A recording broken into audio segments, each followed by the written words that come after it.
రతన్ టాటా ఆయన ఓ అరుదైన ఆణిముత్యం.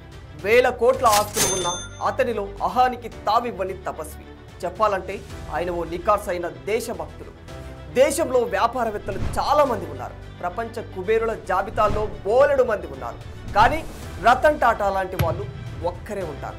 సంపద ఉన్న ఆడంబరాలకు పోని వ్యాపార దిగ్గజం ఎవరైనా ఉన్నారా అంటే ప్రపంచంలో అలాంటి అరుదైన రత్నం రతన్ టాటా ఒక్కరే.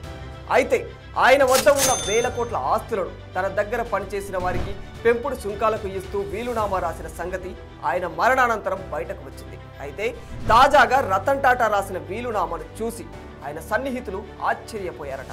ఎందుకంటే ఈ వీలునామాలో ఓ రహస్య వ్యక్తికి తన ఆస్తిలో 500 కోట్లు ఇవ్వాలని రతన్ టాటా రాసినట్టు తెలుస్తుంది. దీంతో రతన్ టాటా ఆస్తుల పంపకాల వ్యవహారం మరోసారి వెలుగులోకి వచ్చింది. వాస్తవానికి రతన్ టాటా మరణించే నాటికి ఆయన ఆస్తుల నికర విలువ 7,900 కోట్లు. కానీ ఆయనకు ఇంకా సొంత ట్రస్టులు, అనేక కంపెనీలలో షేర్లు ఉన్నట్టు తెలుస్తుంది. ఈ లెక్కన ఆయన మొత్తం ఆస్తి విలువ 15,000 కోట్లకు పైమాటే అంటున్నారు నిపుణులు.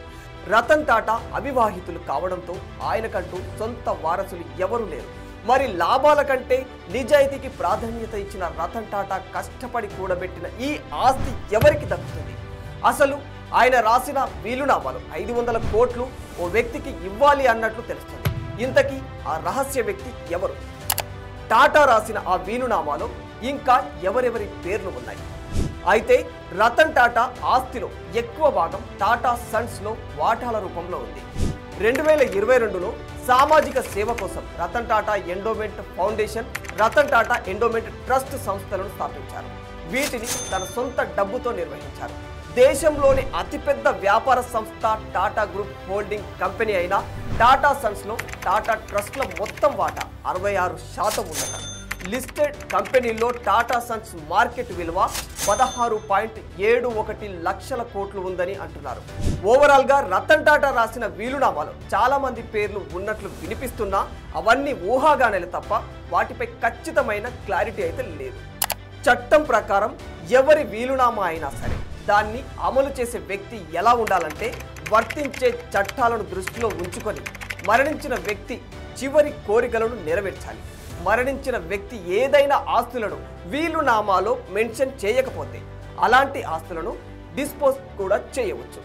ఇక చట్టం ఖచ్చితంగా చెప్పే సూత్రం ఏంటంటే వీలునామా అమలు చేయనంత వరకు మరణించిన వ్యక్తి జీవించి ఉన్నట్లయితే వారి ఆస్తులను ఏ పద్ధతిలో డివైడ్ చేసేవారు అచ్చం అదే పద్ధతిలో నిర్వహించాల్సిన బాధ్యత కార్యనిర్వాహకులకు ఉంటుంది. మరణించిన వ్యక్తి స్పెసిఫిక్ గా వీలునామాలో ఆస్తుల గురించి ఎలాంటి ప్రస్తావన చేయకపోతే అప్పుడు మరణించిన వ్యక్తి కోరికల ప్రకారం ఆ ఆస్తులను విభజించబడతాయి.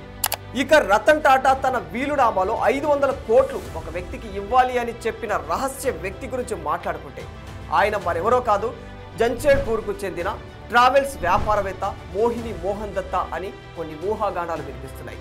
రతన్ టాటా దగ్గర ఆయన సుమారు 6 దశాబ్దాలుగా ఎంతో నమ్మకంగా పనిచేశారట. తాజాగా గ్రూప్ హోటల్స్లోని తాజ్ సర్వీసెస్తో 2013 నుంచి మోహన్ దత్తాకు చెందిన స్టాలిన్ ట్రావెల్ ఏజెన్సీ కలిసి పనిచేస్తుంది.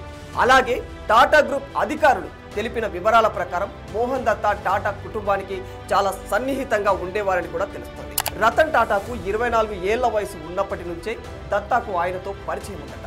అలాగే ఈ వీలునామాలో చాలా మంది పేర్లు ఉన్నాయి. దశాబ్దాలుగా తన దగ్గర పనిచేస్తున్న వ్యక్తిగత సహాయకులు రాజన్ షా, సుబ్బయ్య పేర్లు, ఇంకా తాను ఎంతో ఇష్టంగా పెంచుకున్న శునకం టీటో పేరు, అతని ఫౌండేషన్, అతని సోదరుడు జిమ్మీ టాటా, అతని సవతి సోదరులు సిరిన్, డీనా జిజీబోయ్, అతని ఇంటి సిబ్బంది పేర్లు సైతం అందులో ఉన్నట్లు సమాచారం. ఫైనల్ గా రతన్ టాటా వేల కోట్ల ఆస్తి ఎవరెవరికి ఎంతెంత దారాదత్తం చేయనున్నారు అనేది మాత్రం ఇంకా సస్పెన్స్ అనేది చెప్పుకోవాలి.